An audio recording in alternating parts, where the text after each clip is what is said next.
All right, we are on page 97 in The One and Only Ivan. My hair is getting wilder as we go. Children. Once I asked Stella if she'd ever had any babies. She shook her head. I never had the opportunity. You would have made a great mother, I told her. Some rolls on me from my baby. Thank you, Ivan, Stella said, clearly pleased. I like to think so. Having young ones is a big responsibility. You have to teach them how to take mud baths, of course, and emphasize the importance of fiber in their diets. She looked away, contemplating. Elephants are excellent at contemplating. I think the hardest part of being a parent, Stella added after a while, would be keeping your baby safe from harm, protecting them. The way silverbacks do in the jungle, I said. Exactly, Stella nodded. You would have been good at protecting too, I said confidently. Not so sure, Stella said, gazing at the iron bars surrounding her. Not so sure at all. The parking lot. Mac and George are chatting while George cleans one of my windows. George, Mac says, frowning, there's something wrong with the parking lot. George sighs. I'll take a look as soon as I'm done with this window. What's the problem? There are cars in it. That's what's wrong. Cars, George. Mac breaks into a grin. I think things are actually starting to pick up a bit. It's got to be the billboard. People see that baby elephant and they just have to stop and spend their hard earned cash. I hope so, George says. We sure could use the business. Mac's right. I have noticed more visitors coming since he and George added the picture of Ruby to the sign. People crowd around Ruby and Stella's domain, oohing and awing at the sight of such a tiny elephant. I gaze out at the huge sign that makes humans stop and spend their hard earned cash. I have to admit that the picture of Ruby is rather cute, even if she doesn't look like a real elephant. I wonder if Mac would add a little red hat and a curly tail to the picture of me. Maybe then more visitors would stop by my domain. I could use a few oohs and ahs myself. Ruby's story. Ivan, tell me another joke, please, Ruby begs after the 2 o'clock show. I think I may have run out of jokes, I admit. A story then, Ruby says. Now Stella's sleeping, and there's nothing to do. I tap my chin. I'm trying hard to think, but when I gaze up at the food court skylight, I'm mesmerized by the elephant-colored clouds galloping past. Ruby taps her foot impatiently. I know. I'll tell you a story, she says. A real-life, true one. Good idea, I say. What's it about? It's about me, Ruby lowers her voice. It's about me and how I fell into a hole. Big hole. Humans dug it. Bob pricks his ears and joins me by the window. I always enjoy a good digging story, he says. It was a big hole full of water near a village, Ruby says. I don't know why humans made it. Sometimes you just need to dig for the sake of digging, Bob reflects. We were looking for food, Ruby says, my family and I, but I wandered off and got lost and went too close to the village. Ruby looks at me, eyes wide. I was so scared when I fell into the hole. Of course you were, I say. I would have been scared too. Me too, Bob admits, and I like holes. The hole was huge. Ruby pokes her trunk between the bars and makes a circle in the air. And guess what? She doesn't wait for an answer. The water was all the way up to my neck, and I was sure I was going to die. I shuddered. What happened then? I asked. I'll tell you what happened, Bob says darkly. They captured her and put her in a box and shipped her off, and here she is, just like they did with Stella. He pauses to scratch an ear. Humans. Rats have bigger hearts. Roaches have kinder souls. Flies have. No, Bob, Ruby interrupts. You're wrong. These humans helped me. When they saw I was trapped, they grabbed ropes and they made loops around my neck and my tummy. The whole entire village helped, even little kids and grandmas and grandpas, and they all pulled and pulled and Ruby stops. Her lashes are wet, and I know she must be remembering all the terrible feelings from that day. And they saved me, she finishes in a whisper. Bob blinks. They saved you? He repeats. When I was finally out, everyone cheered, Ruby says, and the children fed me fruit, and then all those humans led me back to my family. It took the whole day to find them. No way, Bob says, still doubtful. It's true, Ruby says, every word. Of course it's true, I say. I've heard rescue stories like that before.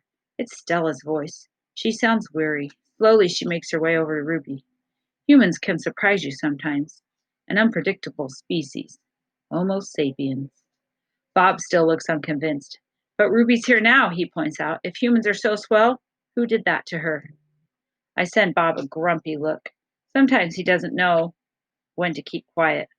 Ruby swallows, and I'm afraid she's going to cry. But when she speaks, her voice is strong. Bad humans killed my family, and bad humans sent me here. But that day in the hole, it was humans who saved me. Ruby leans her head on Stella's shoulder. Those humans were good. It doesn't make any sense, Bob says. I just don't understand them. I never will. You're not alone, I say, and I turn my gaze back to the racing gray clouds. A hit. Stella's foot turns too much for her to do any hard tricks for the 2 o'clock show. It hurts too much.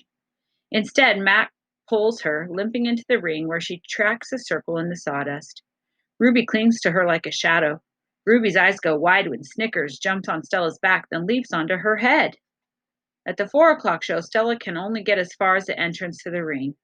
Ruby refuses to leave her side. At the 7 o'clock show, Stella stays in her domain. When Mac comes for Ruby, Stella whispers something in her ear. Ruby looks at her pleadingly, but after a moment she follows Mac to the ring. Ruby stands alone. The bright lights make her blink.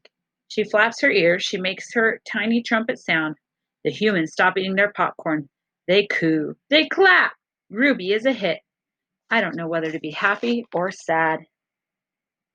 There's little Ruby alone in the ring. They love her, but is this good or bad? Poor Stella with her sore foot. Worry. When Julia arrives after the show, she brings 3 thick books, 1 pencil, and something called magic markers.